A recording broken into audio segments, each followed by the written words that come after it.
Ngayon, marami kasi sila, ano dapat ang gawin natin? Di, patayin natin yung mga senador ngayon para mabakante.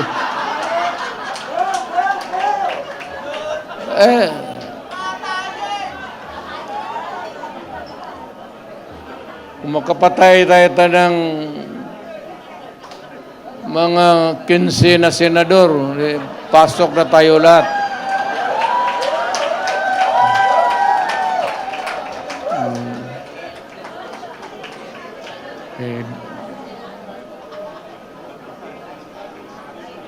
Pero kawawa naman. Pero nakakainis kasi yung, hindi naman lahat. Pero, sabi nga, talking of opportunities, the only way to do it is to pasabugin na lang natin yung ano.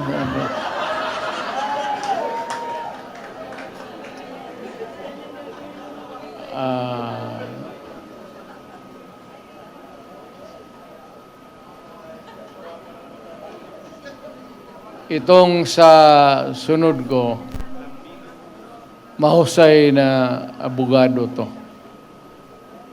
He's a practicing lawyer and is really very bright. Marunong talaga to. Marunong sa lahat. Pag-abogado, sa trial,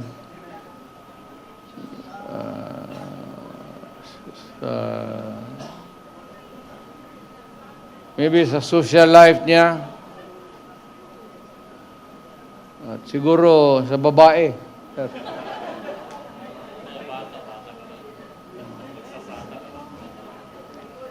Huwag mong kalimutan yan, sir, kasi yan ang pagpapabata talaga sa iyo. Totoo yan.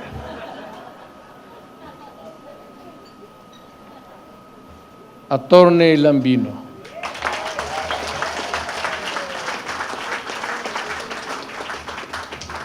Hindi ko na kailangan. Siya dapat magpakilala sa akin. Baliktad. Hindi ko na kailangan ibandera. Kasi ako mismo, gusto ko na siya ang mag-introduce sa akin. Pabaliktad. Hanga talaga ako nito. Noon siguro,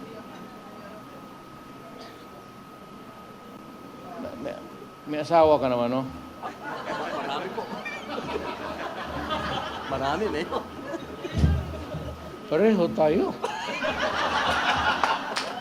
Kaya ka nang kalitsi-litsi ang buhay na.